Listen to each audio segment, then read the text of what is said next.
जय जगन्नाथ। जीवन रे भल अच्छी मंद अच्छी, सफलता अच्छी विफलता अच्छी, सुख अच्छी दुख भी अच्छी।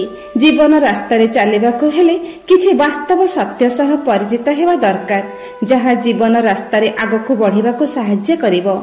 जेपरि जेते पवन हेले मध्य पहाड़ को जेपरि दोहलाई पारे नाही, सेहिपरि निंदा किंबा प्रशंसा रे सात लोक विचलित हुअंती नाही। केही जदि तुम प्रति खराब आचरण करुथाई तेबे तुमे ता प्रति भल आचरण कर, तुमर भल पणियार भल फल निश्चय तुमको मिलिबो। किंतु तुम सह खराब आचरण करुथिबा लोकर परिणाम सेही व्यक्ति पई निश्चिंत भावरे कंटकित ही हेबो। केही कहा कर्मफल नेई जाय नाही, प्रत्येकंक कर्मफल प्रत्येकंक भोगिबाकु होइथाय। तेणु तम आसीबा पथरे जे कंटा पकांतु पछे, तुमे किंतु समस्तंक आसीबा पथरे फूल पकाओ। निजको तृण न भाविले जीवन झड़रे भांगी जीवो। मुंड टिकिए न नुआई देले समस्या सेमिति छिड़ा होई रहिबो। टिकिए नई गले समस्या ता बाटरे बहिजिबो। कंचा बाउंस सहजरे नुआई हुए, पाकड़ बाउंस को नुआइबाकु गले भांगी जाए। ए कथा एइति पई कहा गला, पिला मानंकु मध्य ठीक सही परी तांकु जेउ आडकु नेई जीवो, विद्या आहरण करिबा हेउ, आध्यात्मिक शिक्षा हेउ, भल मंद विचार हेउ, सब सेमाने शीघ्र ग्रहण करिनेबे। सेहिपरि मंद कथाकु मध्य सेमाने शीघ्र ग्रहण करिनेबे। तेणु सर्वदा तांकु एक सकारात्मक परिवेश मध्यरे बढ़िबाकु दियंतु। चिल्ल सागुणा अनेक उच्चकु उठंती, किंतु सेमानंकर नजर मशाणी उपरे मढ़ उपरे थाए। सेहिपरि अनेक लोक अछंती, सेमाने बहुत सुंदर चिक्कण कथा कहंती, किंतु प्रकृतरे तांका भितरर भावनाटा सेहिपरि नुहे। सेमानंक भितरटा कुटिलतारे परिपूर्ण। पयोमुख विषकुंभ परि सेमाने विपदपूर्ण। सेमानंक प्रति सावधानता अवलंबन करबा उचित। भल काम को खूब शीघ्र शेष करबाकू चेष्टा करिवो, कारण निश्वास को विश्वास नाही। सत्संग तुल्य कौनसी मित्र नाही, कुसंग परि कौनसी शत्रु नाही। प्रत्येक अवस्था सत्य कहंतु, अल्प कहंतु, मधुर वचन कहंतु। निस्वार्थ पर भावरे अन्यर उपकार लागि किछि करि परिले निजर मंगल हुए। निज प्रति करा जाइथिबा उपकार को आजीवन कदापि भूलिबा उचित नुहे।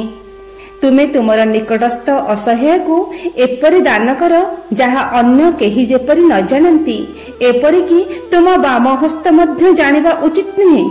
तुमे जहा व्यवहार कर ताहाठारु उत्कृष्ट पदार्थ दान करबा पई चेष्टा कर, मात्र केबे हेले निकृष्ट पदार्थ दान करबा उचित नुहे। यथेष्ट दान कर, ए जन्मरे सुखी हेबो एवं पर जन्मरे स्वर्ग को जीवो। तुमर हृदय पवित्र हेबो, मोक्ष लाभ करिवो। जेपरि माछ पानी को, लोभी धन को और माता पुत्र को भल पाए, सेहिपरि प्रकृत भक्त भगवान को नाम को भल पाए। ईश्वर ठारे विश्वास स्थापन कर, सब बेले तांको ऊपर निर्भर कर। केवल ईश्वर व्यतीत अन्य काहारी ठारू साहाय्य भिक्षा कर नाही। साधुंक निकटकू देवतांक निकटकू खाली हातरे जिबा उचित नुहे। दुर्जन उदार व्यवहार पाइले सुद्धा अवसर पाइले अनिष्ट करिबा पई कुंठाबोध करे नाही। बहुरूपी एंडुओ परी से सर्वदा निज रंग बदलौ थाए। अन्य को दुख देवा समान कौनसी पाप नाही, अन्य को सुख देवा समान कौनसी सुख नाही। तेणु सबु बेले अन्यर उपकार करिबाकू चेष्टा करिबा उचित। संसार रे सत्य ही आमर एकमात्र प्रकृत आत्मीय। सत्य भिन्न आउ केही आमर प्रकृत आत्मीय नुहंती। हीनमना लोक को सबु किछि हीन तुच्छ देखा जाए। सेमानंको केवल कुश्चित कथा भल लागे। तेणु कुआ परी पचा सढ़ा मांस खोजी बुल नाही। केवल महान दिव्य कथा देखिबा पाई इच्छा कर। आखि अन्य सब देखिपारा, किंतु निजको देखिपारे नाही। मनुष्य अन्यर भूल बाछि बसे, किंतु निजर भूल को स्वीकार करि न थाए। गुणहीन व्यक्तिर सुंदर रूप व्यर्थ, दुष्ट स्वभाव लोकर कुल जस व्यर्थ हुए। जे सिद्ध न हेला तार विद्या व्यर्थ। जेउ धन भोग होई न पारिला से धन व्यर्थ। वायु जेपरी वृक्ष को तले पकाई देबाकू समर्थ, किंतु ଉଠାଇବାକୁ ସମର୍ଥ ନୁହେଁ, ସେହିପରି ନୀଚ ବ୍ୟକ୍ତି ଅନ୍ୟର କାର୍ଯ୍ୟ ନଷ୍ଟ କରିବାକୁ ସମର୍ଥ, ଅଥଚ ଅନ୍ୟର କାର୍ଯ୍ୟ ସିଦ୍ଧ କରିବାକୁ କେବେ ହେଲେ ସମର୍ଥ ନୁହେଁ। ବିପଦ କାଳ ଉପସ୍ଥିତ ହେଲେ ଯେଉଁ ଲୋକ ମିତ୍ର ହୋଇ ରୁହନ୍ତି ସେ ହେଉଛନ୍ତି ଯଥାର୍ଥ ମିତ୍ର। କାରଣ ସମୃଦ୍ଧି ସମୟ ଉପସ୍ଥିତି ହେଲେ ଦୁର୍ଜନ ମଧ୍ୟ ମିତ୍ର ହୋଇଯାନ୍ତି। ଯାହା ହେବାର ଥିବ ଅବଶ୍ୟ ଫଳିବ, ଅଯଥା ଚିନ୍ତା କଲେ ଶରୀର କ୍ଷୟ ହୋଇଯିବ।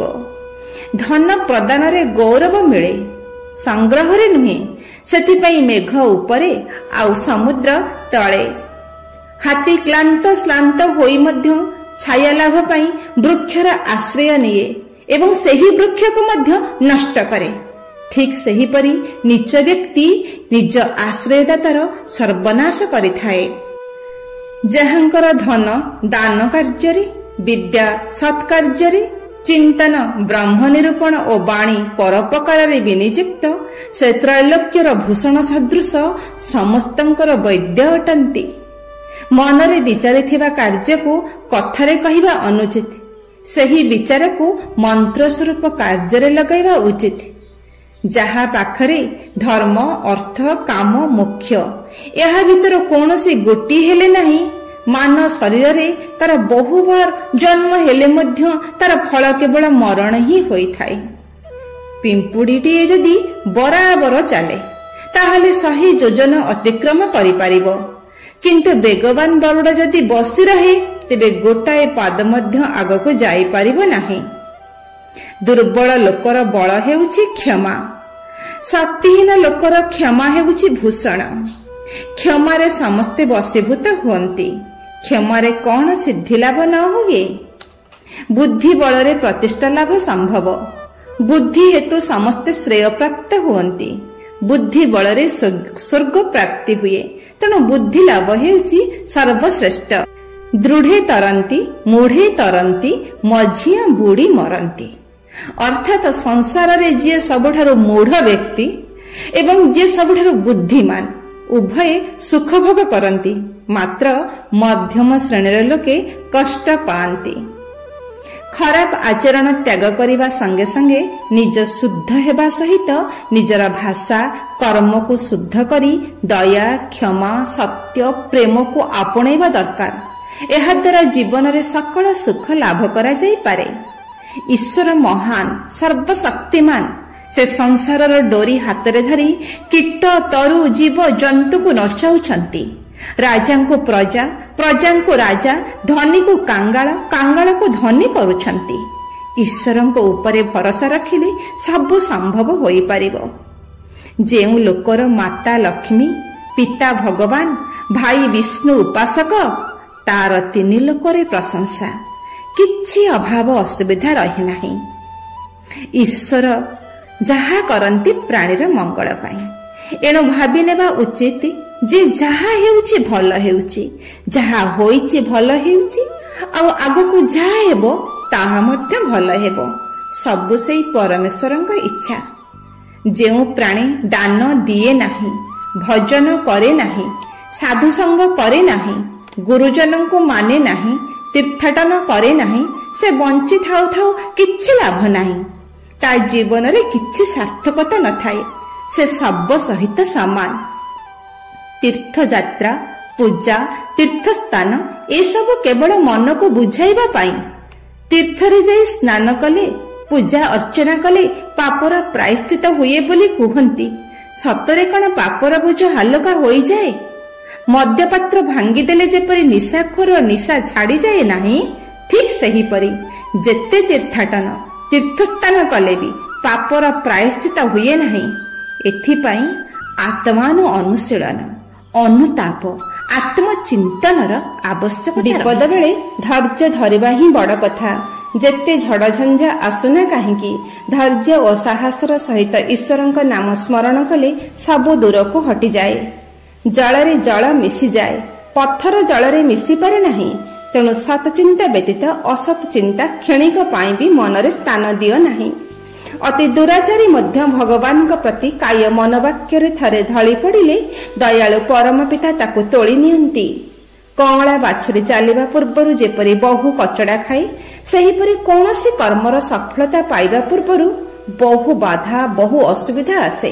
ମୋଟେ ଭାଙ୍ଗି ପଡ଼ନା, ବ୍ୟସ୍ତ ନ ହୋଇ ଆଗେଇ ଚାଲ। ପିତାମାତା, ମହାତ୍ମା, ଗୁରୁଜନ, ରୁଗ୍ଣ ବ୍ୟକ୍ତିମାନଙ୍କର ଲୁଗାପଟା ସଫା କର। ଅସହାୟ ବ୍ୟକ୍ତି ଏବଂ ପଡ଼ୋଶୀଙ୍କ ସକାଶେ ଚିକିତ୍ସାଳୟରୁ ଔଷଧ ଆଣିଦିଅ। ତୁମର ଶତ୍ରୁ, ରୁଗ୍ଣ ବ୍ୟକ୍ତି, ଯେଉଁମାନେ ତୁମକୁ ଘୃଣା କରନ୍ତି, ସେମାନଙ୍କ ସକାଶେ ପ୍ରାର୍ଥନା କର। ଦୀନ ଦରିଦ୍ର, ଗୋମାତା ଓ ପଶୁ ପକ୍ଷୀଙ୍କୁ ନିଜେ ଖାଇବା ପୂର୍ବରୁ କିଛି ଖାଇବାକୁ ଦିଅ। ମଙ୍ଗଳ ହିଁ ହେବ। ଜୟ ଜଗନ୍ନାଥ।